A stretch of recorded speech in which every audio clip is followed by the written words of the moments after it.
नमो विष्णुपादाय कृष्णप्रष्टाय भूतले श्रीमते Radhanath स्वामिनिति नामिने।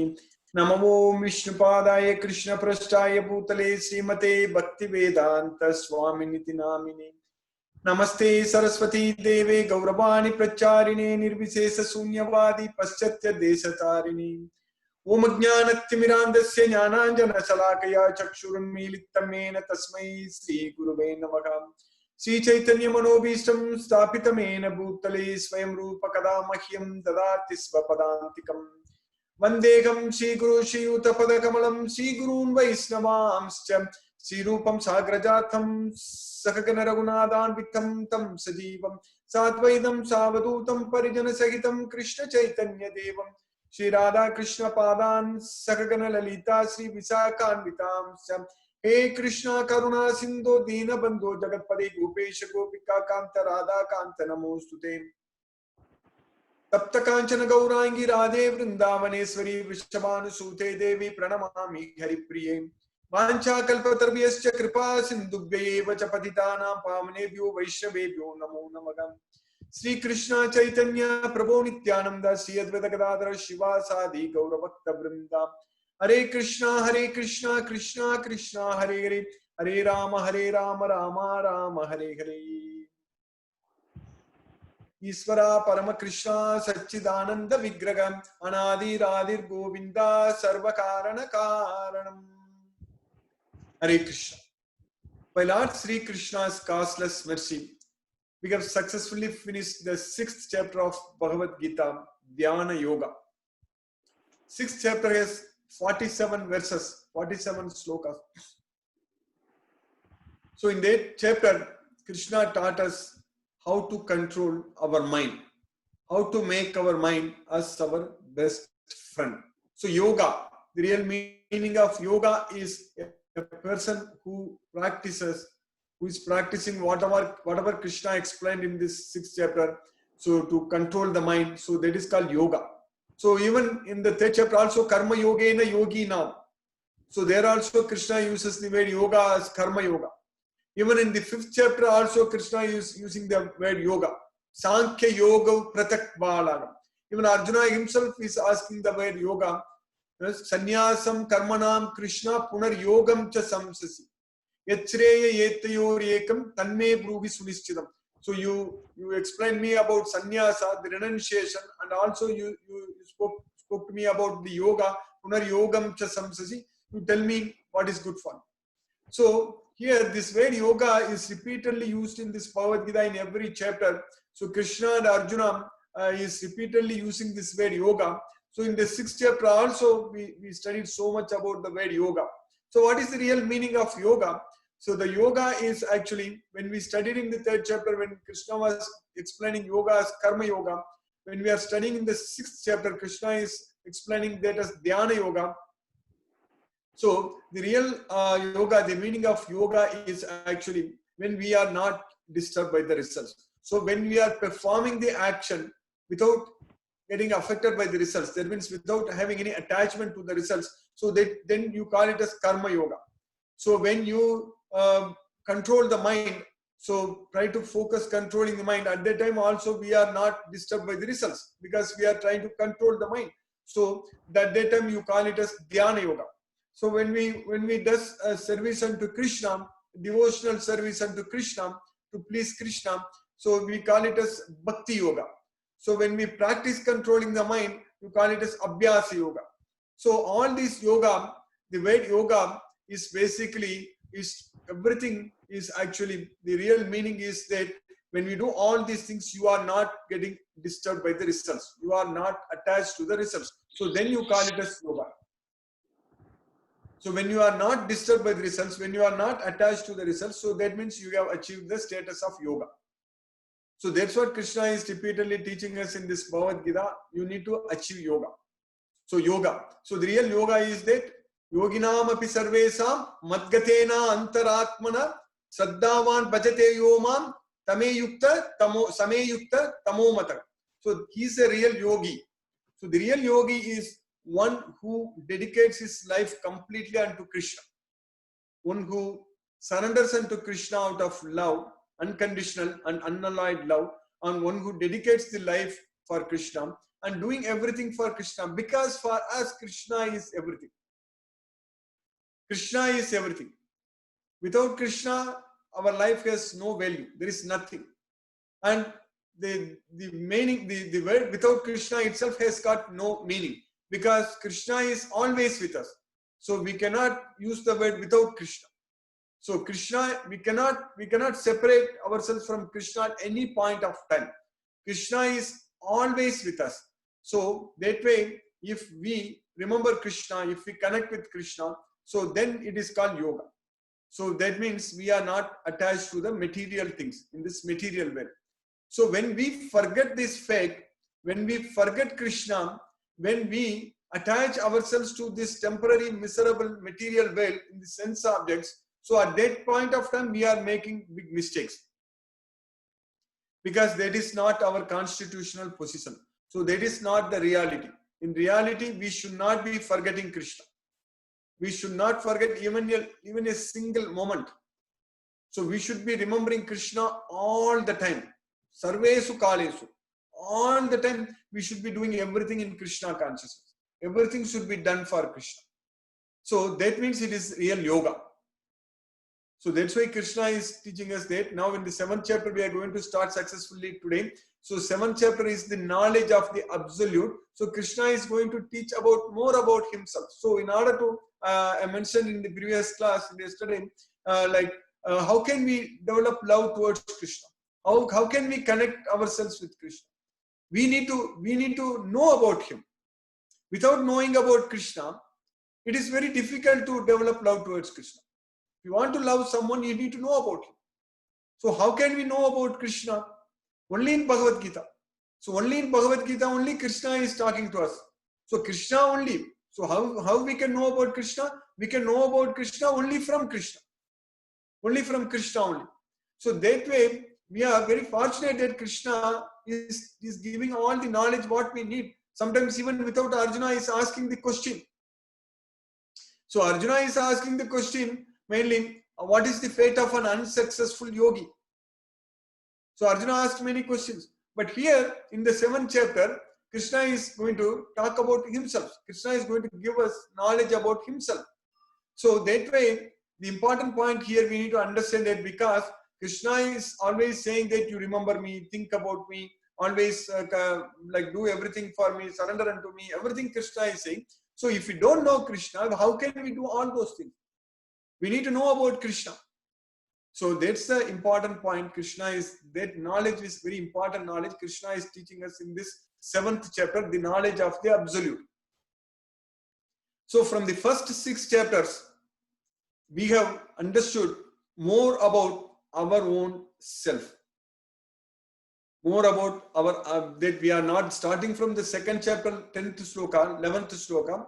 From that time onwards, Krishna is actually continuously teaching only about ourself, about Atma. Everywhere.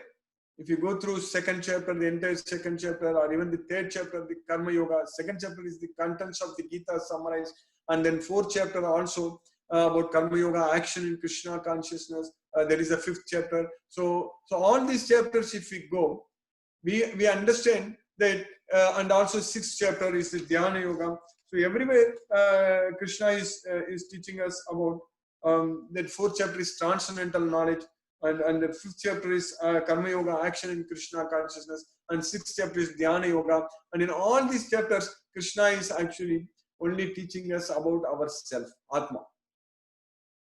So now we have understood very clearly about ourselves by going through studying all these 6 chapters.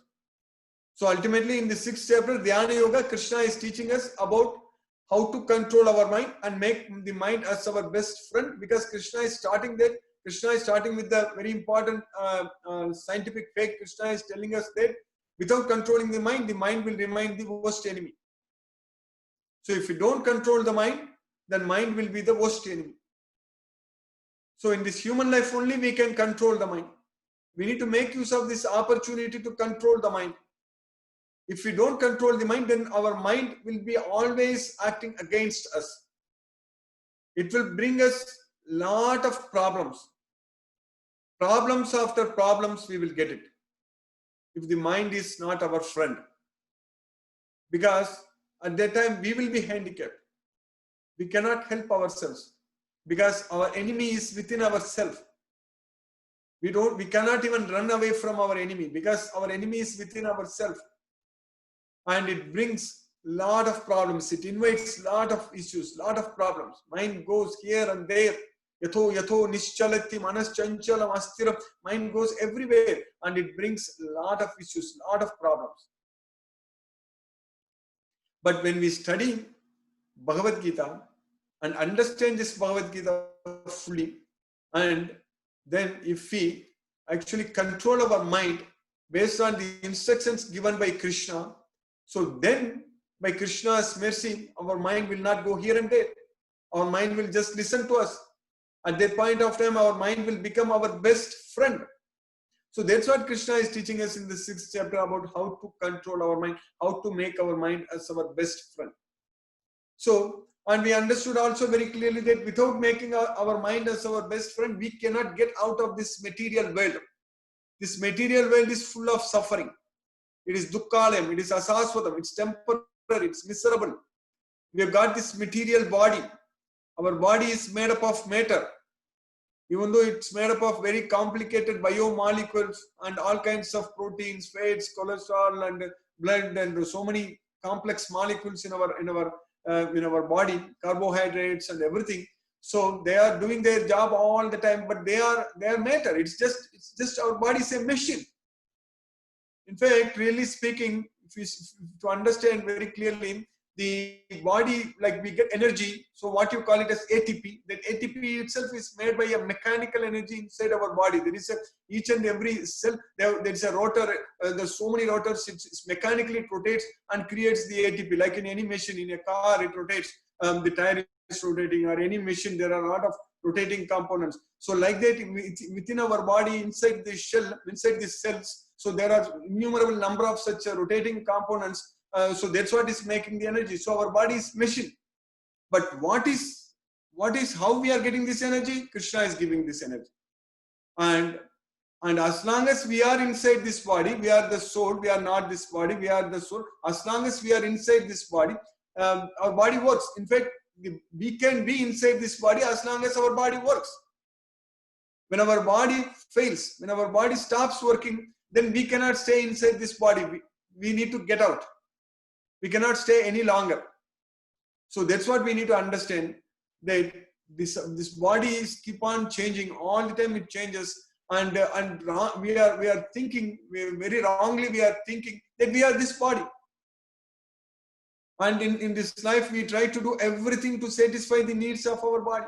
Anything we do, whatever we want to do, we want so much of wealth, so much of money, so much of this and so much of that. Everything is only for the car. A person is not satisfied with a cheaper car. We want very expensive cars. It's what is the use of such things?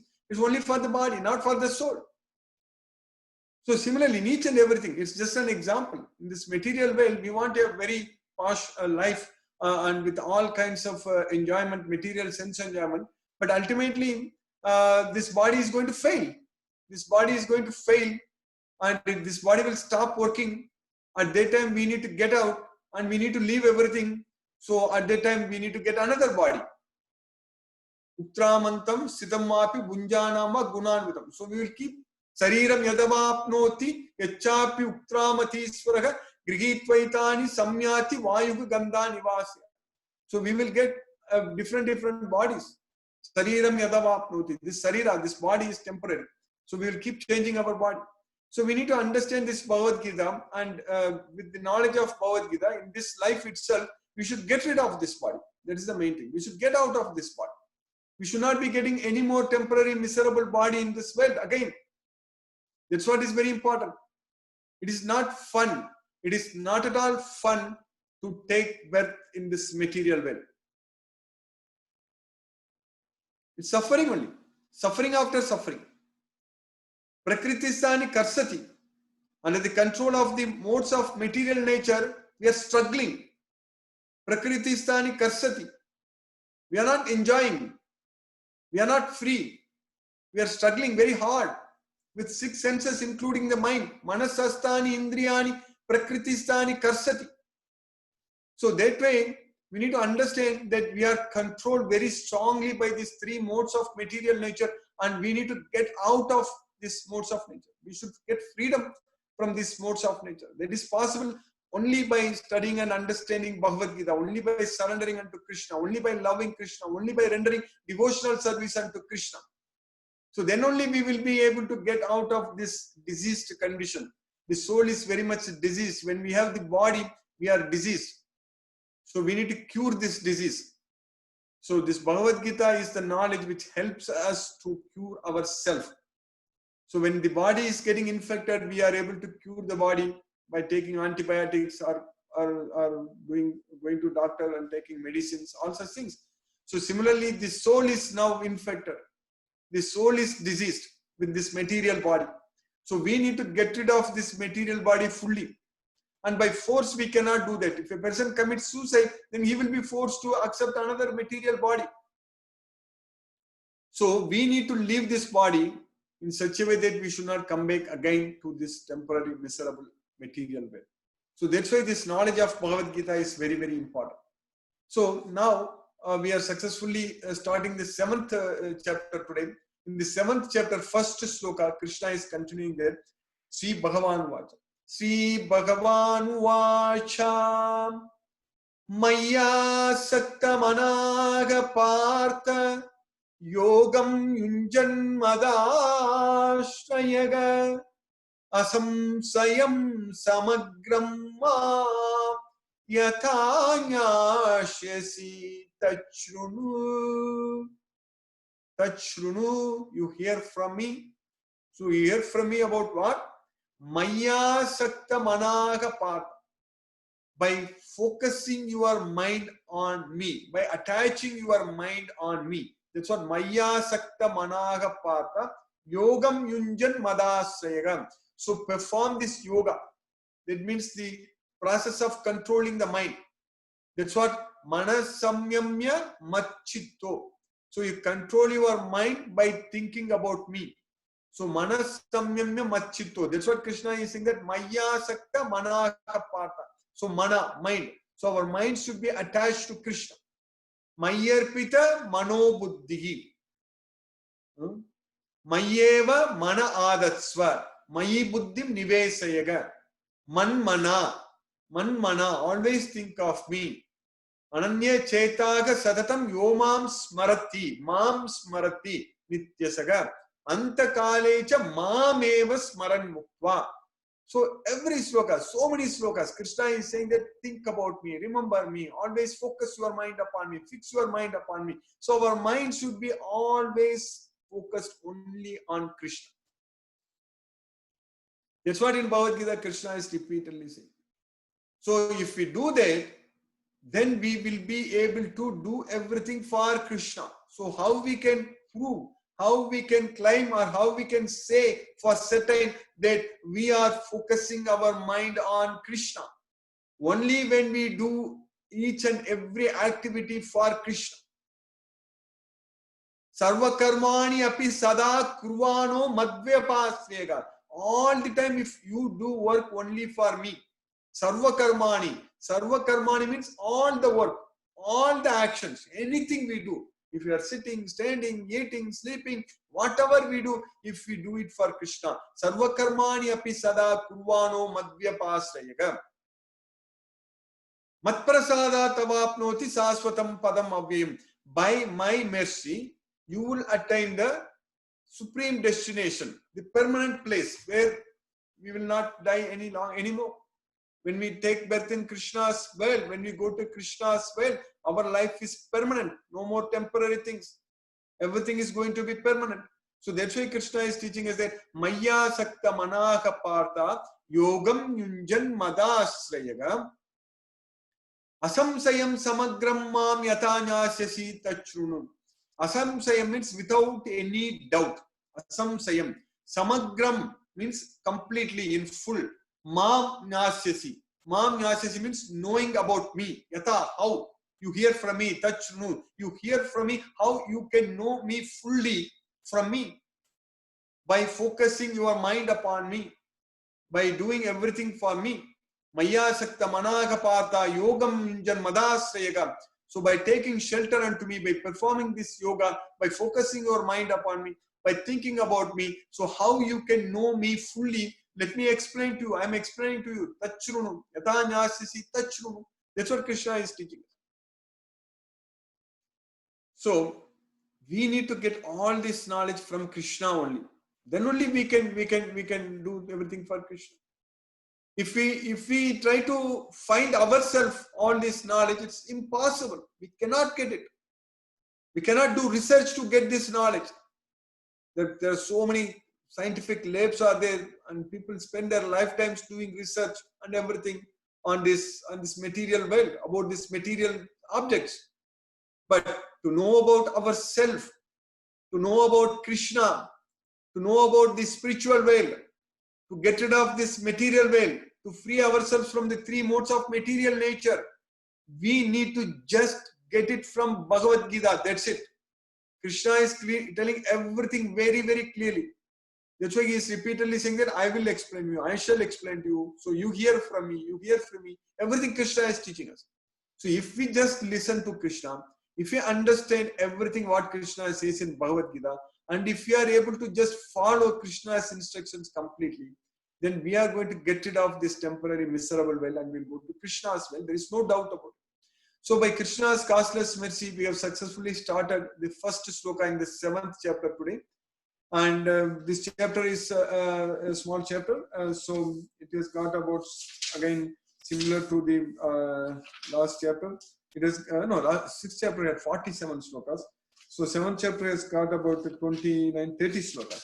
So it has got about 30 slokas. So much of knowledge we are going to gain by studying and understanding this chapter.